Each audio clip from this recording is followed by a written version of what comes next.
Et que l'Éternel me garde de donner l'héritage de mes pères. Vous savez, il y a certaines choses, en fait, qui sont juste non négociables. Il y a certaines choses que tu dois savoir que ça t'appartient et que tu ne peux rien accepter pour échanger ces choses. Nous sommes dans une société présentement où le gouvernement veut nous imposer ou bien veut définir nos valeurs. Vous savez, on veut nous pousser aujourd'hui à accepter et même à célébrer l'homosexualité. On veut nous pousser à accepter et à célébrer l'avortement, toutes ces choses-là que vous entendez à l'extérieur. Et vous savez, ce qu'ils sont réellement en train de faire, c'est qu'ils veulent imposer leurs valeurs sur nous. Mais quelqu'un doit comprendre aujourd'hui, et je ne suis pas en train de dire que tout le monde a présenté l'Église comme si on haïssait les homosexuels. Non, nous ne haïssons pas les homosexuels. Amen. En fait, nous aimons les homosexuels. Nous les aimons assez pour leur dire la vérité. Que Dieu peut les délivrer. Que celui-là qui les a créés peut également les fixer. Amen. Nous ne sommes pas en train de dire qu'ils vont aller en enfer. Mais nous disons que s'ils ne se répandent pas, parce qu'ils ont la possibilité de se repentir.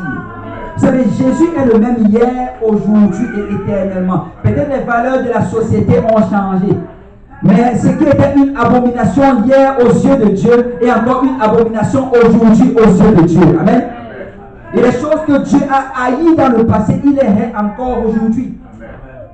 Et nous devons comprendre ceci. C'est peut-être la société a son agenda, peut-être la société a ses valeurs, mais que le Seigneur me garde de laisser aller mes valeurs. Que le Seigneur me garde, que tout ce que j'ai reçu, de sa parole, comme enseignement, je ne laisserai rien l'enlever. Amen. Quand tu regardes en fait la parole de Dieu, tu réalises que depuis l'Ancien Testament jusqu'au Nouveau Testament, il y a comme toujours les mêmes esprits qui se manifestent. Quand tu étudies cela, bon, il y a des gens qui étudient la démonologie, ça ce n'est pas mon appel. Mais tu peux voir que certains démons de l'Ancien Testament se représentent encore dans le Nouveau Testament. Quand le Seigneur a chassé, quand le Seigneur a délivré son peuple d'Égypte, la Bible dit qu'il a envoyé Moïse et Moïse était présenté devant Pharaon. Il a dit, laisse aller mon peuple. Et là, quand Pharaon a entendu cela, au départ il a dit, qui est l'Éternel? Je ne les laisserai pas partir. Et là, qu'est-ce que le Seigneur a fait? Il a commencé à faire tomber des plaies sur l'Égypte. 10 plaies qui étaient littéralement des jugements sur les dieux égyptiens. Mais alors que les plaies tombaient, Moïse allait souvent se présenter devant Pharaon et lui demander, ok, est-ce que maintenant tu es prêt à le laisser partir? Et quand tu regardes, en fait, tu vas voir que la réponse de Pharaon a évolué d'une manière progressive. Mais il y a une révélation dans cette réponse-là. La première fois, dans Exode 10, verset 10, Pharaon leur dit que l'Éternel soit... Exode 8, verset 21, ça c'est la première fois. Exode 8, 21. Pharaon appela Moïse et dit, allez, offrez des sacrifices à votre Dieu dans le pays. C'est Moïse leur avait dit, nous voulons sortir pour aller les offrir à la montagne de Dieu, à Horeb. Mais il dit que non, vous savez quoi, je vous permets d'offrir, mais offrez cela dans le pays. En fait, qu'est-ce que Pharaon était en train de pointer ici? Il voulait que l'adoration se fasse en Égypte. Après cela, Dieu fait encore tomber des plaies. Et là, Pharaon lui-même, il se tourne vers Moïse. Il demande à Moïse de prier pour que Dieu arrête les plaies. Il dit au verset 10, que l'Éternel soit avec vous.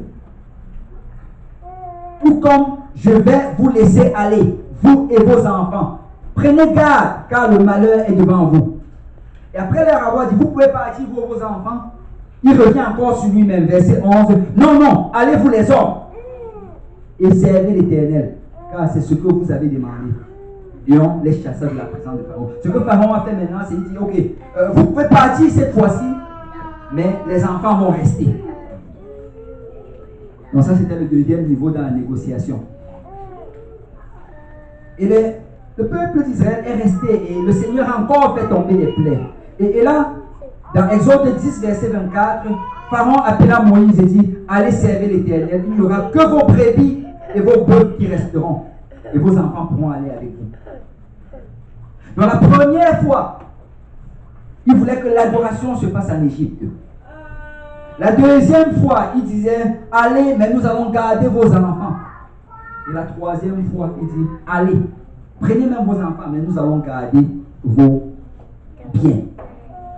Et quand tu regardes, à la fin, le Seigneur a frappé l'Égypte tellement sévèrement que Pharaon n'avait pas le choix. Et vous savez, s'il négociait, c'est parce qu'il savait qu'il n'avait pas le choix. Au départ, il ne voulait pas négocier. Et je vais te dire aujourd'hui, si le diable essaie de négocier avec toi, c'est parce qu'il sait qu'il n'a pas le choix. Si tu persévères, si tu tiens ferme, si tu refuses de plier le genou, Dieu va te donner la victoire. Et là, ultimement, il les a laissés partir. Mais pourquoi est-ce que je pointe sur ceci?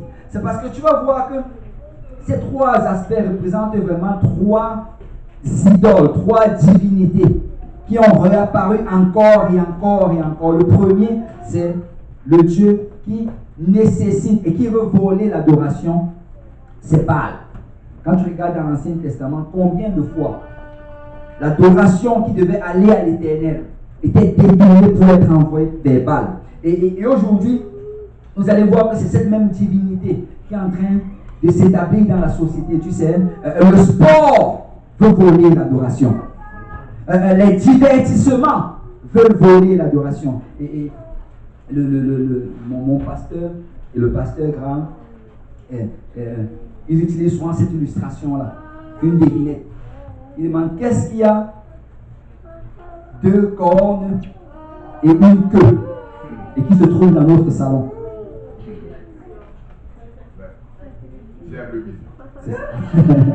Le diable vision. Vous savez, la télévision, c'est littéralement comme une idole qui est placée là. Et pourquoi est-ce que j'appelle celui une idole? C'est parce que ça vaut l'adoration du Seigneur. Amen. Vous savez, le temps qu'on passe devant la télévision, c'est du temps réellement qu'on devait passer devant le Seigneur. Amen. Wow, là ça devient calme. Il n'y a que 2-3 personnes qui suivent. Alléluia, je sens que je suis sur une bonne chose.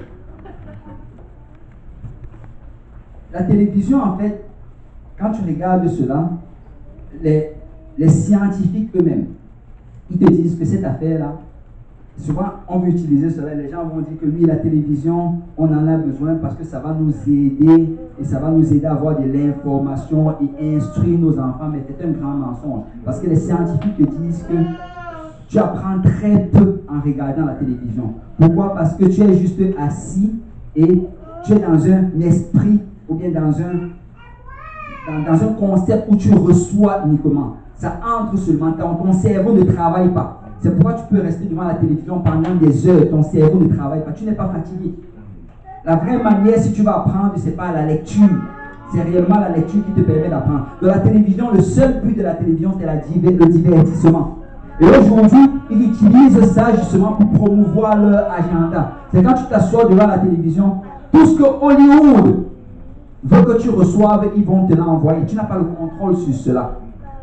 Et aujourd'hui, s'il y a quelque chose qui vole l'adoration du Seigneur, c'est la télévision. Les gens ont du temps à passer devant la télévision, mais ils n'ont pas le temps de prier, ils n'ont pas le temps de lire la parole de Dieu. Et ça, c'est le vol de l'adoration du Seigneur. Et ce même Baal qui était dans l'Ancien Testament se manifeste dans plusieurs choses aujourd'hui. Il y a le sport, comme j'ai dit, il y a même l'argent, il y a beaucoup de choses où l'adoration qui devait être dirigée vers le Seigneur est dirigée vers ces choses-là. Et les choses n'ont pas changé.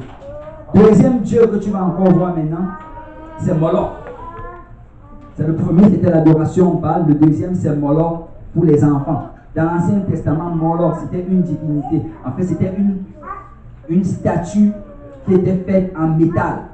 Et qu'est-ce qu'on allait faire? C'est qu'on allait prendre les enfants et on allait chauffer cette statue-là jusqu'à ce que la température du métal, ça peut arriver jusqu'à les 1000 degrés Celsius. On allait prendre les petits enfants, aller les déposer sur les bras de Moloch. Et alors qu'ils allaient consommer sur le feu, les gens allaient être à côté en train de célébrer et de s'amuser et de faire tout genre de débauche. Et Moloch, réellement, c'était un dieu qu'ils allaient offrir leurs enfants en attendant de recevoir quelque chose en retour de ce dieu. Ils allaient recevoir en retour des bénédictions, des provisions, le confort, le plaisir. Et aujourd'hui, Moloch se manifeste dans beaucoup de choses. La société aujourd'hui veut nous amener dans un endroit où nous allons juste prendre nos enfants, les mettre devant une chose, les occuper avec quelque chose pendant que nous nous divertissons. Il y a des gens, comme je disais, qui vont laisser leurs enfants toute la journée devant la télévision parce que ça leur donne du temps de repos. Et que quand tu fais cela, tu offres ton enfant à Moloch. Tu offres ton enfant au Dieu de ce monde. Parce que la société présente n'a pas les mêmes valeurs que nos valeurs. La société présente, ses valeurs vont à l'encontre des valeurs de Dieu. Ça, c'est offrir ses enfants à Moloch. On a rendu les choses tellement confortables, tu sais. Tu peux juste aller abandonner ton enfant quelque part et vivre ta vie. Mais laisse-moi te dire que la Bible dit que les enfants, c'est un héritage de la part de l'Éternel. Et que l'Éternel me garde de donner mon héritage. Que l'Éternel me garde de l'offrir à Moloch. Et nous devons faire attention. Je sais que ça devient calme, mais c'est la vérité. J'avais un peu du mal quand le Seigneur me mettait ça à cœur. Mais le Seigneur m'a dit prêche. Et je vais prêcher. Parce que nous voulons garder nos enfants. Amen. Nous voulons que la génération d'après serve le Seigneur. Que la génération d'après marche sur les mêmes voies dans lesquelles nous sommes marchés. Et je sais que ça va à l'encontre de la société. Et je sais que ça nous sort de notre zone de confort. Mais c'est quelque chose d'indispensable. C'est quelque chose de salutaire. Amen. Le troisième Dieu, c'était Mammon. Dans Matthieu 6, verset 24, Jésus dit, nul ne peut servir deux maîtres, car ou il haïra l'un et aimera l'autre, ou il s'attachera à l'un et méprisera l'autre. Vous ne pouvez servir Dieu et Mammon. Vous savez, le premier, bien sûr, c'était l'adoration. Le deuxième, les enfants. Le troisième, maintenant, c'est les biens matériels. Mammon, l'argent. Et aujourd'hui, beaucoup de gens servent l'argent. Quand on parle de servir l'argent, ça veut dire littéralement que l'argent devient plus important pour toi que Dieu. C'est quand tu fais ton programme, ton horaire de travail est plus important que la maison de Dieu. Je sais qu'il y a des gens qui n'ont pas le choix. Tu sais. Il y a des gens qui n'ont pas le choix, qui doivent travailler le mercredi soir, qui doivent travailler le dimanche matin. Et souvent, tu n'as pas le choix. Mais très souvent, nous avons le choix. Très souvent, nous pouvons aller frapper à la porte de notre patron. Et dire, patron, tu sais, j'aimerais aller à l'église à cette heure-ci. Vous savez, ce qui me choque le plus, c'est que souvent, nous les chrétiens, nous aimons juste nous mettre dans cette position passive, comme si on était... On doit réaliser que notre Père, c'est le maître du ciel et de la terre. La terre appartient à Dieu. Et les musulmans, ils vont partir, ils vont demander dans leur lieu de travail une salle pour aller prier. Ils vont demander d'avoir 5 périodes pendant la journée où ils peuvent sortir pour aller dans cette salle-là prier. Je me rappelle, le pasteur Abou, avant il était musulman, je me rappelle quand on était encore à Polytechnique. Souvent j'allais le voir, il allait avoir sa petite natte et sa petite cruche à Polytechnique, tu sais, avec tous les autres étudiants, il n'était pas gêné. Il allait marcher, nous saluer, aller dans leur salle qu'ils avaient réservée pour prier. Et les chrétiens, même pour bénir le repas à la cafétéria, on va quitter à gauche et à droite. Merci, c'est tout.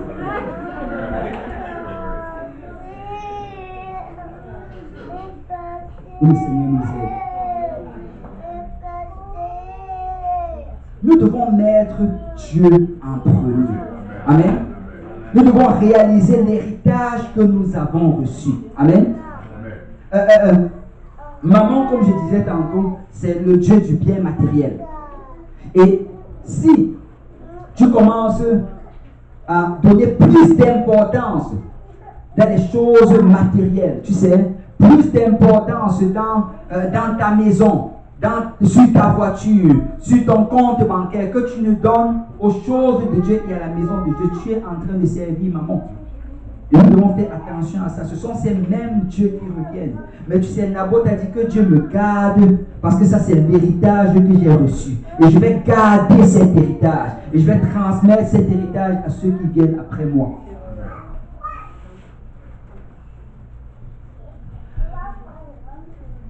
Il y a une chose vraiment qu'on doit réaliser, c'est que tout ce que nous recevons aujourd'hui de Dieu, ça ne nous appartient pas. Nous sommes des gérants de ces choses. Amen. Nous devons avoir quelque chose qu'on transmet à nos enfants. Nous devons avoir quelque chose qu'on transmet à nos amis. Nous ne pouvons pas juste le prendre et le négliger n'importe comment. Regardez, dans la Bible, on te parle dans 2 Samuel chapitre 23 de Shama. Je ne sais pas pourquoi, je ne vois pas beaucoup d'enfants qui s'appellent Shama, alors que Shama c'est un très bon personnage de la parole de Dieu.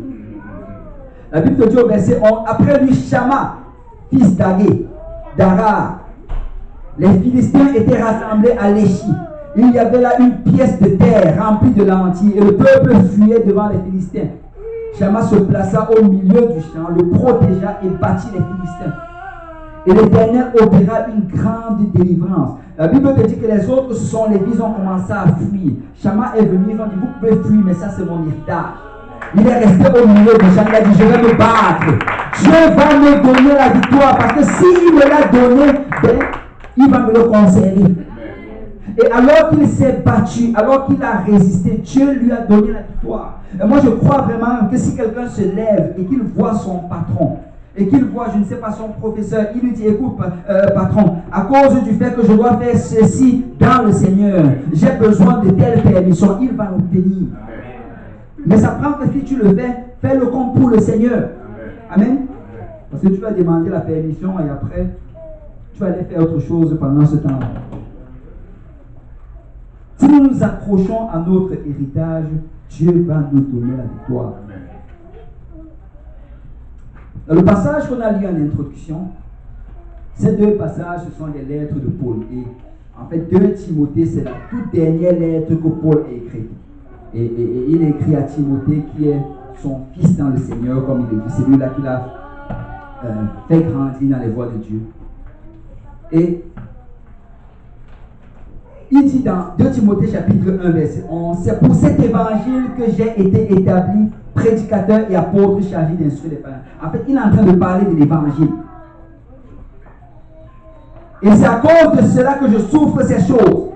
Mais j'en ai point honte, car je sais en qui j'ai cru et je suis persuadé qu'il a la puissance de garder mon dépôt jusqu'à ce jour-là. En fait, le dépôt dont il parle ici, plusieurs théologiens, quand je lisais un peu sur les commentaires bibliques, plusieurs théologiens, ils ont des doutes. Certains disent que peut-être il parle de ceci, peut-être il parle de cela, mais dans le passage, c'est clair qu'il est en train de parler de l'évangile. Le dépôt dont il parle, c'est l'évangile qu'il a reçu, ce qui lui a été transmis de la part du Seigneur, ce dont il a confirmé avec les autres apôtres.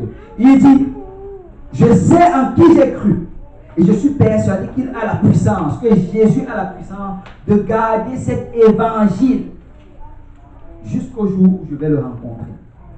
Et là, ce qu'il dit maintenant à son fils Timothée, c'est retiens dans la foi et dans la charité qui est en Jésus-Christ le modèle des saintes paroles que tu as reçues de moi. Il dit, je t'ai donné cet évangile. Et l'évangile, on sait que c'est la mort, l'ensevelissement et la résurrection. 1 Corinthiens 15 dit, 1 Corinthiens 15 verset 1 dit, je vous rappelle frère, l'évangile que je vous ai annoncé, que vous avez reçu, et par lequel vous êtes sauvés, si vous le retenez tel que je vous l'ai annoncé, autrement vous aurez cru en vain. Vous savez, Paul était vraiment très sérieux par rapport à ça. Il disait, soit c'est l'évangile, soit ce n'est pas l'évangile. Il n'y a qu'un seul évangile. Et c'est un seul dépôt qu'il a reçu, et c'est un seul dépôt qu'il a transmis. Il est en train de dire à Timothée ici, retiens dans la foi et dans la charité qui est en Jésus-Christ le modèle des saintes paroles que tu as reçues de moi. Il dit, garde le bon dépôt. Parce qu'il y a un bon dépôt, il y a un mauvais dépôt.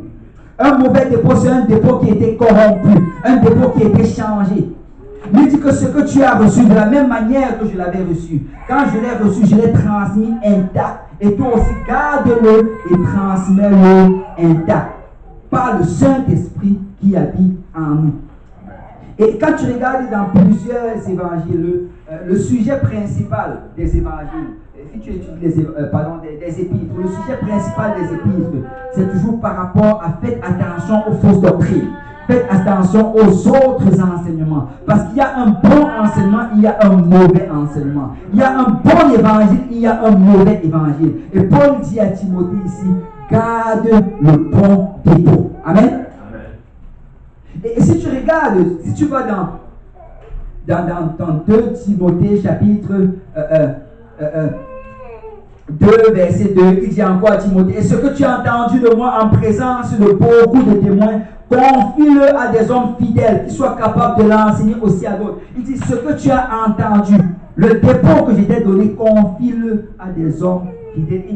Il insistait sur cela. Et dans 2 Timothée, chapitre 4, verset 7, il dit, j'ai combattu, ça sont les dernières paroles de Paul. Il dit à Timothée, j'ai combattu le bon combat, j'ai achevé la course, j'ai gardé la foi. Il dit, tu sais, il y a eu des attaques contre mon dépôt, il y a eu des attaques contre l'évangile que j'enseignais, contre l'évangile que je prêchais, mais j'ai combattu le bon combat et je l'ai gardé. Il dit, désormais la couronne de justice m'est réservée. Le Seigneur, le juste juge, me le donnera dans ce jour-là, et non seulement à moi, mais encore à tous ceux qui auront aimé son avènement. Et Paul, ces dernières paroles, tu sais, c'était garde le dépôt, garde cet évangile tel qu'il est. Et pourquoi? Parce que si tu as le bon évangile, tu vas être sauvé, mais le mauvais évangile ne va pas te sauver. Tu dois t'assurer que ce que tu as, c'est bon. Et tu dois t'assurer que ce que tu as reçu, tu le gardes comme tel. Amen. Mais regardez ceci dans 1 Timothée chapitre 6. Là, ce sont encore ces dernières paroles de cette lettre-là. La première lettre qu'il a envoyée à Timothée. Il dit, oh Timothée. Tu sais, souvent quand tu vas parler et que tu vas faire une exclamation pareille, tu vas dire, oh. Et tu écris une lettre, tu ne vas pas écrire oh. Amen. Parce que c'est une exclamation impulsive. Mais ici, Paul prend même la peine d'écrire oh Timothée. Pour vraiment montrer l'expression de son cœur. Pour qu'il entende le cri de son cœur. Oh Timothée, garde le dépôt. Garde le dépôt. Garde cet évangile tel qu'il te l'a été prêché. Ne change rien, Timothée. Garde les dépôts en évitant les discours vains et profanes et les disputes de la fausse science dont font profession quelques-uns qui se sont ainsi détournés de la foi. Que la grâce soit avec vous. Qu'est-ce que Paul est en train de dire à Timothée ici? Et là, on va conclure. Paul dit à Timothée, garde ce dépôt. Fais attention. Allô, piano. Il dit, fais attention. Fais attention parce qu'il y a des gens qui vont venir.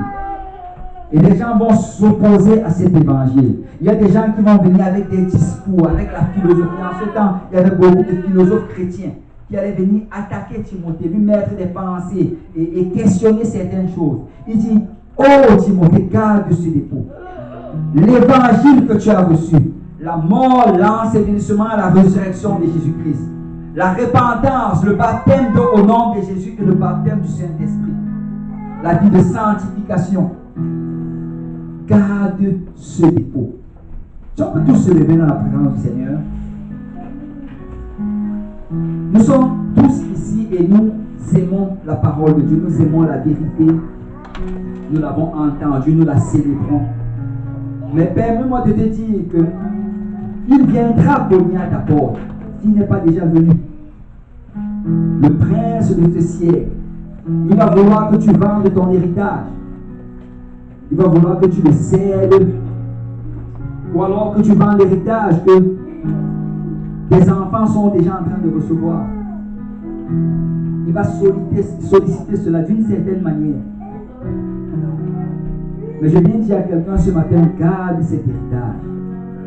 Ne permet à aucune activité, ne permet à aucun travail, ne permet à aucun divertissement de t'éloigner des choses de Dieu. Vous savez, souvent on va regarder ces choses et on va vouloir s'inquiéter quand les choses deviennent grandes. Mais pour qu'une chose devienne grande, il faut d'abord qu'elle commence petit. Amen. Souvent ce sont des petites choses Vous savez, souvent je vais parler avec des gens et ils vont critiquer l'Église. Dès que quelqu'un commence à dire « mais l'Église est comme ça », il y a quelque chose qui me secoue en moi. Je ne veux même pas rentrer dans une conversation où on critique l'Église. Je ne veux même pas rentrer dans une conversation où on critique mon pasteur, où on critique mon frère ou ma soeur. Je ne veux même pas rentrer dans une conversation où on dit, lui là, même si ils sont trinitaires, ils servent quand même Dieu. On n'est pas en train d'argumenter par rapport à cela. On est en train de se demander, est-ce qu'il y a un Dieu ou est-ce qu'il y a trois dieux? Est-ce qu'il y a un évangile ou est-ce qu'il y a plusieurs évangiles? Est-ce qu'il y a une manière d'être sauvé ou est-ce qu'il y a plusieurs manières d'être sauvé? Jésus a dit, je suis le chemin, je suis la vérité et je suis la vie. Nul ne vient au Père que par moi. Il n'y a qu'un seul chemin, il n'y a qu'un seul évangile, il n'y a qu'un seul bon dépôt. Et nous devons garder ce dépôt. Nous devons le chérir. Nous devons permettre à rien de l'attaquer. Non, que l'Éternel me garde. Tu sais, Paul dit à Timothée ici, Dieu va te garder, mais toi aussi garde cela.